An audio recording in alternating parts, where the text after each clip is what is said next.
देश देख रहा है, देश देख रहा है, एक अकेला कितनों को भारी पड़ रहा है। प्रधानमंत्री नरेंद्र मोदी की ये शब्द बसपा नेता आकाश आनंद पर इन दिनों एकदम फिट बैठ रहे हैं। विधानसभा चुनाव के लिए दिल्ली तैयार है, तारीखों का ऐलान हो गया है। आम आदमी पार्टी की सरकार से मुकाबला करने के लिए बीजेपी और कांग्रेस दमखम के साथ मैदान में उतर गई है। आपकी कोशिश है कि राष्ट्रीय राजधानी में चौथी बार सरकार बनाई जाए, जबकि कांग्रेस अपनी 11 साल पुरानी हार का बदला लेने के लिए जोर लगा रही है। बीजेपी भी 27 साल का सूखा खत्म करना चाहती है। इसी बीच एंट्री होती है आकाश आनंद की। तीबर वही है जिसकी झलक लोगों ने लोकसभा चुनाव में देखी थी। आकाश आनंद दिल्ली चुनाव का आगाज करते हुए कांग्रेस, भाजपा और आप तीनों पर जमकर हमले करते हैं। आकाश आनंद के हमले ऐसे थे कि मीडिया चैनल्स को टीआरपी मिल गई। मीडिया चैनल्स ने आकाश आनंद के हर बयान को विवादित घोषित कर दिया। लेकिन जरूरी बात यह है कि आकाश आनंद सुर्खियों में है। आकाश की एक सभा आप, भाजपा और कांग्रेस पर भारी पड़ रही है। दिल्ली चुनाव में आकाश आनंद की एंट्री इसलिए भी महत्वपूर्ण है क्योंकि दिल्ली में 17% वोटर दलित समुदाय के हैं, जिनके लिए राज्य की कुल 70 विधानसभा सीटों में से 12 सीटें सुरक्षित हैं। लेकिन एससी समुदाय का दिल्ली में प्रभाव इन 12 सीटों से कई गुना ज्यादा सीटों पर है। लेकिन दिल्ली में बसपा कभी सत्ताधारी दल नहीं रही, लेकिन बसपा का वोट शेयर दिल्ली में एक वक्त पर 15% तक पहुंच गया था। फिर आपके अस्तित्व में आने के बाद बसपा का ग्राफ पूरी तरह सिमट गया। लेकिन अगर यह 15% वोटर एक बार फिर बसपा की ओर रुख करते हैं तो दिल्ली के सारे समीकरण बदल सकते हैं और इन 15% वोटर्स को वापस बसपा में लाने की जिम्मेदारी बसपा सुप्रीमो मायावती ने इस बार आकाश आनंद को सौंपी है, जिसके कारण आकाश आनंद इन दिनों मीडिया में चर्चा में है। हिंदी का एक प्रसिद्ध मुहावरा है, द्रौपदी का चीर। इस मुहावरे का अर्थ है कभी समाप्त न होना। आकाश ने जब यही मुहावरा अरविंद केजरीवाल के वादों से जोड़कर कहा तो मीडिया के न्यूज एंकरों ने इसे कंट्रोवर्शियल स्टेटमेंट यानी कि विवादित बयान घोषित कर दिया।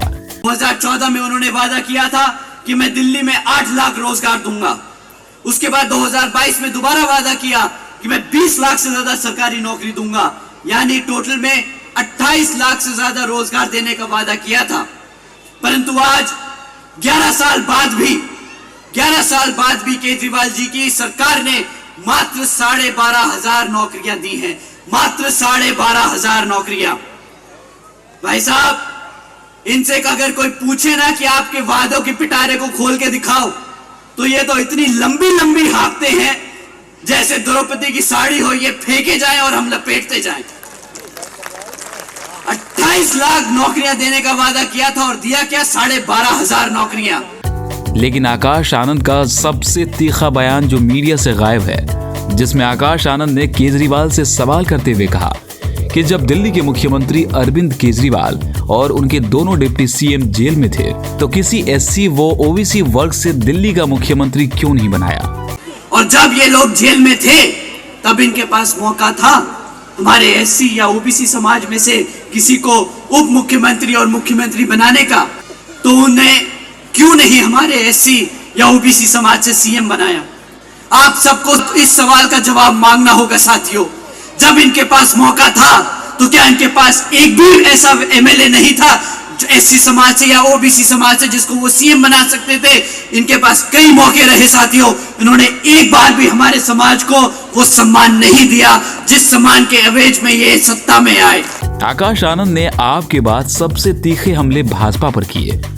भाजपा पर हमला करते हुए आकाश आनंद ने यहां तक कह दिया कि भाजपा ने पूरे देश में आग लगा दी थी जब बसपा ने बाबा साहेब को भारत रत्न दिलाया था। ये आप सब जानते हैं कि बीजेपी ने पूरे देश में आग लगा दी थी जब आदरणीय बहन कुमारी मायावती जी और मान्यवर साहब श्री कांशीराम जी के संघर्षों से बीएसपी ने बाबा साहब को भारत रत्न दिलाया था। आप सब जानते हैं साथियों। कुछ सालों से बसपा के खिलाफ कांग्रेस और सपा ने ये नैरेटिव बनाया कि बसपा भाजपा की बी टीम है, जिसका फायदा भी कांग्रेस और सपा जैसी पार्टियों को पिछले चुनावों में हुआ है। अब आकाश आनंद इसी नैरेटिव को तोड़ना चाहते हैं। वो यह बताना चाहते हैं कि बसपा की सीधी लड़ाई भाजपा से है। बसपा तथ्यों और आंकड़ों पर भाजपा से लड़ती है। कांग्रेस के बारे में आकाश आनंद ने कहा कि कांग्रेस की बात करना बेकार है। कांग्रेस के भाई बहन संसद में नीली टी शर्ट, नीली साड़ी पहनकर हमारे समाज को गुमराह करने के लिए नाटक कर रहे हैं। कांग्रेस की बात करनी बेकार है। आज बीजेपी के लिए तो मैं 2 शब्द बोल भी सकता हूं, कांग्रेस के लिए तो वो भी बोलना बेकार है, क्योंकि कांग्रेस के जो 2 भाई बहन हैं, ये दोनों जोड़े निकलकर फैशन खेलने से तो इन्हें फुर्सत मिलती नहीं। पार्लियामेंट में जाके नीली टी शर्ट, नीली साड़ी पहन के नाटक पूरा कर लेते हैं। जिन राज्यों में इनकी सरकारें चल रही हैं, ये वहां तो हमारे समाज को आज तक सम्मान तो दे नहीं पाए। आज यहां पर जब दिल्ली के चुनाव सर पर है, तो इन्हें फैशन खेलना है। साथियों, इन पे और 2 शब्द बोलूंगा तो वो भी जाए होंगे मेरे 2 शब्द। इस पूरी खबर पर आपकी जो भी राय हो वो हमें कमेंट सेक्शन में जरूर बताएं। आपके लिए तमाम जानकारी लाए थे हमारे साथी राहुल मेघवाल। देखते रहिए द रिवॉल्ट।